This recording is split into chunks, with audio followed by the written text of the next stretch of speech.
Praise the Lord. పునరుద్ధానుడైన యేసు క్రీస్తు నామములో మీ అందరికీ నా శుభాభివందనాలండి.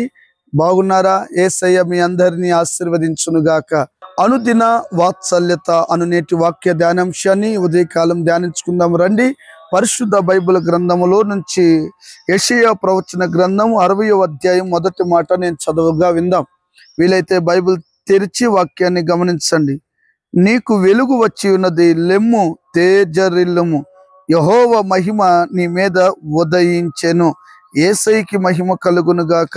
ప్రియమైన దేవుని బిడ్లారా, ఈ రోజున చీకటిలో బ్రతుకుతున్న నిన్ను ఉద్దేశించి, లోకములో బ్రతుకుతున్న నిన్ను ఉద్దేశించి, దేవునికి దూరస్తులుగా బ్రతుకుతున్న ప్రజలను ఉద్దేశించి ఈ ఉదయకాలం తేటగా సూటిగా ప్రభు నీతో మాట్లాడుతున్నాడు. ప్రియమైన తల్లి, ప్రియమైన తండ్రి, దైవ జనాంగమా ఆలకించండి. లెమ్మో, ఇంకెంతకాలం లోకములో కూర్చొని ఉంటావు? ఇంకెంతకాలం పాపములో కూర్చుంటావు? ఇంకెంతకాలం రకరకాల చీకటి కార్యాల మధ్యలో కాపురం చేస్తూ ఉంటావు? వెలుగు నీ మీద ఉదయించబోతుంది. లే, దేవునికి స్తోత్రము కలుగునుగాక. దేవుని బిడ్లారా, రకరకాల పరిస్థితుల్లో సమాజము ప్రజలు ఉన్నారని పరలోకమందున్న దేవుడు గుర్తెరిగి ఆయన వెలుగుగా ఈ లోకానికి ప్రత్యక్షమయ్యాడు. వెలుగుగా ప్రత్యక్షమయ్యాడు. వెలుగు లేని చోట చీకటే. చీకట్లో ఎటు వెళ్తున్నామో తెలీదు, ఏం మాట్లాడుతున్నామో తెలీదు, ఎటువంటి పరిస్థితుల్లో ఉంటున్నామో అర్థం కాదు. మన ప్లేట్లో వచ్చింది అన్నమా, అది గంజా, మరి లేకపోతే కర్రీయా, ఏమీ కనబడదండి. చీకట్లో ఉన్నవాడు కూడా అంతే. ఈ తల్లే, చెల్లె, మరి కుటుంబమే, బంధువులే, దైవజనులే, సంఘమే, ఏమన్నా అర్థమవుతుందా అండి?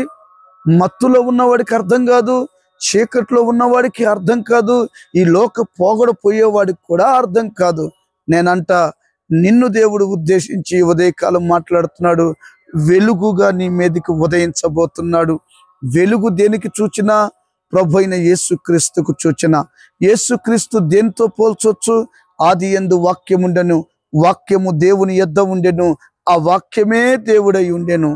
వాక్యాన్ని ఎవరైతే వింటారో, వాక్యాన్ని ఎవరైతే గ్రహిస్తారో, నీ ప్రాంతానికి దేవుడు సువార్త ప్రకటించలేదా? నీ ఊరికి దేవుడు సువార్త రీతిగా రాలేదా? అనేకులు ఎంతో మంది దేవుని వాక్యం ద్వారా నీతో మాట్లాడి ధైర్యపరచలేదా? దేవుని వాక్యమే వెలుగు, నా పాదములకు అది దీపము అన్నాడు భక్తుడు. నేనంట, నువ్వు ఏ మార్గాన వెళుతున్నావో నీకు తెలీదు.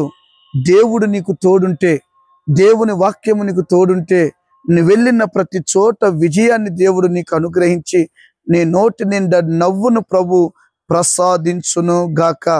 ప్రియమైన దేవుని బిడ్లారా, ఈ వాక్యం వింటున్న మీ అందరితోనే నా దేవుడు మాట్లాడుతున్నాడు. రకరకాల విషయాల్లో కంగారు పడిపోతున్నావు, చీకట్లోనే పాపములోనే కాలాన్ని గడుపుతున్నావు, ఇంకా నువ్వు దేవుని యొద్దకు రాలేని పరిస్థితిలో ఉన్నావు. దేవుని వాక్యము నిన్ను స్పందించినప్పుడు, దేవుని వాక్యము నిన్ను దర్శించినప్పుడు ఖచ్చితంగా నువ్వేం చేయాలంటే ప్రభు వైపు నువ్వు త్రిప్పబడాలి. ఒక ఊరిలో రాత్రంతా చీకటేనంట. ఆ ఊరిలో కరెంటు ఏమీ ఉండదంట. ప్రజలందరూ ఎలా ఉన్నారంటే చచ్చిన జీవశవాల్లాగా పడిపోయి ఉన్నారంట. అక్కడ ఒక మెరుపులాగా ఒక లైట్ తీసుకొని ఒక వ్యక్తి వెళితే ఆ ఊరు ప్రజలందరూ కూడా ఆ లైట్ వెలుతురులో నుంచి వెలుగులోకి వచ్చారంట. నేనంట, దేవుని వాక్యాన్ని గనుక నువ్వు విశ్వసించగలిగితే, వాక్యమయ్యున్న దేవుడు, నువ్వు ఏ చీకటిలో పాపములో ఉన్నావో నాకు తెలీదు, నిన్ను విడిపించి వెలుగులోకి నడిపిస్తాడు. వెలుగును చూడగలిగితే ఎంత ఆనందం అండి, ఎంత సంతోషం అండి. చూడండి, నీ హృదయం ఉప్పొంగుతుంది కదా. నీ కళ్ళు చూసిన వాటిని బట్టి ఎంత సంతోషిస్తాయి. దేవుడు చేసిన సృష్టిని చూసి ఈ రోజున కళ్ళుండి కూడా చీకటిలో బ్రతుకుతున్న ప్రజలను దేవుడు ఉద్దేశించి మాట్లాడుతున్నాడు. దేవుడు మీ అందరినీ దర్శించునుగాక.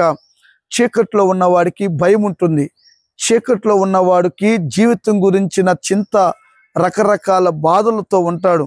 గొర్రెల కాపరులు కూడా ఆ మైదానములో చీకటిలో ఉంటే దేవుడు వెలుగుగా వారికి ప్రత్యక్షమైతే వారు వెంటనే ఉలిక్కిపడి భయపడ్డారు.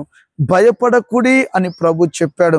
ఈ రోజున ఏ చీకటిలో ఏ భయాల్లో నువ్వు ఉన్నావో నాకు తెలియదు, కానీ వాక్యమయ్యున్న దేవుడు నిన్ను వెలిగించునుగాక. ఇంకొక మాటలో చెప్పాలంటే పొట్టి జక్కయ్య గారి దగ్గరికి వాక్యం వెళ్ళిందండి. చూడండి, దేవుడు అతని దగ్గరికి వెళ్ళాడు.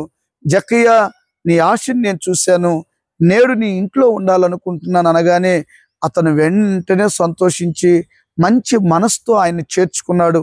ఇంటికి వెళ్ళిన వెంటనే, అయ్యా ఇవన్నీ ఎక్కడ కొన్నావు, చాలా బాగున్నాయి అయ్యా అని వెంటనే ఆ వాక్యంతో దేవుడు మాట్లాడుతూ ఉండగానే, నేను పాపాత్మునని గ్రహించి, అయ్యా నేను ఒక్కొక్కడికి 2 అంతలు తీసుకున్నా 4 అంతలుగా ఇచ్చేస్తాను, పశ్చాత్తాపడి ప్రార్థన చేయించుకున్నాడు. ప్రభు అంటాడు, నీ ఇంటికి గొప్ప రక్షణ వచ్చింది, నీకు వెలుగు ప్రకాశించింది అని చెప్పగానే ఆ ఇంటి మొత్తానికి చీకటి పోయి వెలుగు సంభవించింది. ఈ వాక్యం వింటున్న నీ జీవితంలో కూడా యేసు ప్రభు దగ్గరికి రాగలిగితే, నీ దగ్గరికి వచ్చిన వాక్యాన్ని త్రోసిపుచ్చకుండా వాక్యానికి లోబడితే వెలుగు ఉదయించునుగాక. నీ వ్యాపారంలోను, ఉద్యోగంలోను, నీ వెళుతున్న ఆ మార్గాల్లోనూ, నువ్వు చేస్తున్న ప్రయత్నాలన్నిటిలో యేసయ్య వెలుగు నీకు తోడుండి జయమిచ్చునుగాక. ఆమేన్. తలలు వంచండి, చిన్న ప్రార్థన చేసుకుందాం. ప్రేమ కలిగిన మహాపరిశుద్ధుడు అయిన దేవా, చీకటిలో ఉన్న ప్రజలకు వాక్య స్వరూపుడు అయిన దేవా, వెలుగులోకి ప్రజలను నడిపించి అయ్యా వారి నోటి నిండా ఆనందాన్ని పుట్టించమని యేసు నామమున అడుగుచున్నాము తండ్రి. ఆమేన్.